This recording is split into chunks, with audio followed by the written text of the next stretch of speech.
Possibly The Greatest Alchemist is a case study in how to not write an isekai. As an isekai, it is very deliberate in its derivative nature. Isekai started as a genre vaguely centered around the idea of an individual from our world being transported to some fantasy world and becoming a legendary hero within it. A very common setup is that they are sent there deliberately by some sort of holy figure who, for whatever reason, also blesses them with some superpower that they will then proceed to use for the sake of heroics in this new world.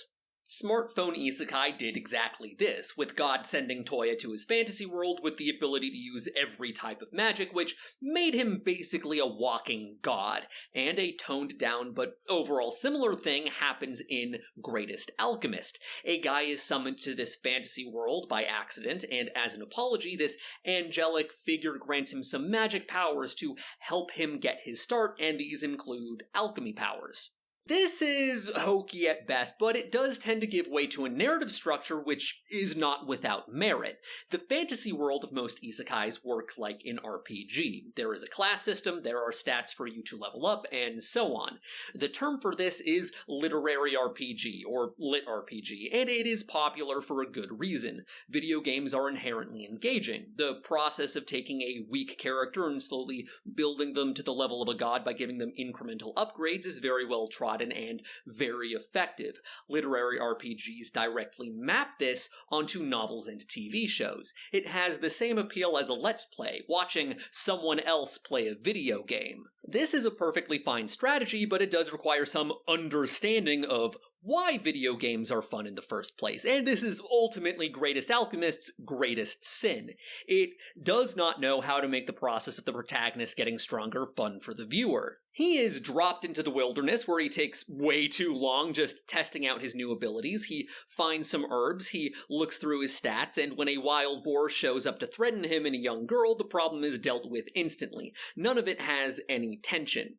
When he uses his magic to build himself a house, that is not satisfying for us. If he, for example, had to spend a lot of nights cold in the rain without proper shelter, if his lack of a house was something that was given weight, then him progressing to the point that he can build one for himself would be cathartic, but there is no scene like that. It's actually impressive how basically no aspect of this first episode has any form of setup and payoff. Like, I don't think if I could come up with a single example. It's just going through the motions of an isekai. The first scene is just this long, drawn-out conversation of exposition. When he gets sent down into the world for the first time, your soul starts leaving your body as he makes comments about how he found some medicinal plants or mushrooms or whatever, a fact which holds no significance to us. It's really hard to critique because how do you critique a void? It is fundamentally empty as a narrative, containing nothing but the bare scaffolding, and that scaffolding was ripped off from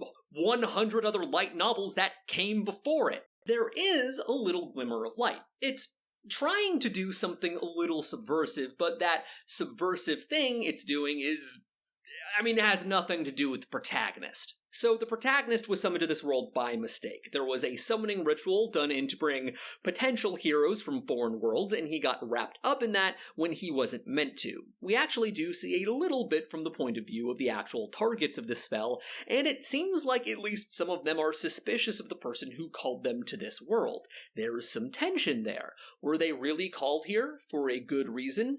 How can anyone truly know? But we barely get any of that. It's mostly just the protagonist going through some motions. He has powers which make it trivially easy for him to make himself a comfortable living, and from there it's just progressing to higher and higher things, learning to make more powerful metals and so on. There is a little fight scene, but it's not particularly good. I will give it this. It's pretty well structured, unlike the rest of the story. They actually have him try some things that don't work initially so that some tension can be built, but the whole thing is just kind of bland. A monster shows up, he can't fight it with his practical weapon, he has a panicked internal monologue, and then he tries decomposing it with his alchemy powers, Scar style, which works. He gets a little spider buddy out of it, which is, cute, I guess. the monster was also going after the spider, and then I think he like healed the spider or something. Maybe I'm just traumatized by the Fruit of Evolution, which is an isekai I've been trying and failing to write about for like 3 years at this point, but I was genuinely expecting the spider to be like a cute girl actually, so that it could be the first member of the inevitable harem, but nah, it's just a spider, I think. There is one saving grace of this anime, and that's the dub. The protagonist's English voice actor, Zach Loera, is new on the scene but an undeniable talent. He has the incredible ability to be funny without sounding like he's trying to be funny, something which is difficult to understand when you hear it talked about, but immediately recognizable when you hear the actual dialogue. No way, this can't be my face. I'm actually hot. Overall, it's kind of bland, but the sheer incompetency on display is at the very least interesting, and the stuff involving the side characters is rather compelling, so I might check more of this out. If I get to 8 comments and 40 likes on this video, I'm going to make more videos about this anime, so make sure you do all that YouTube engagement stuff if you want to see me rip into this more. As always, I want to ask that you subscribe to my Patreon if you want me to keep making these. Money is tight right now, and every little bit you guys contribute makes more of a difference than you realize. I'd like to give a big thank you to my patrons, especially my Tier 2 patrons, Bellman, Carolyn Vig, and Love Your Content.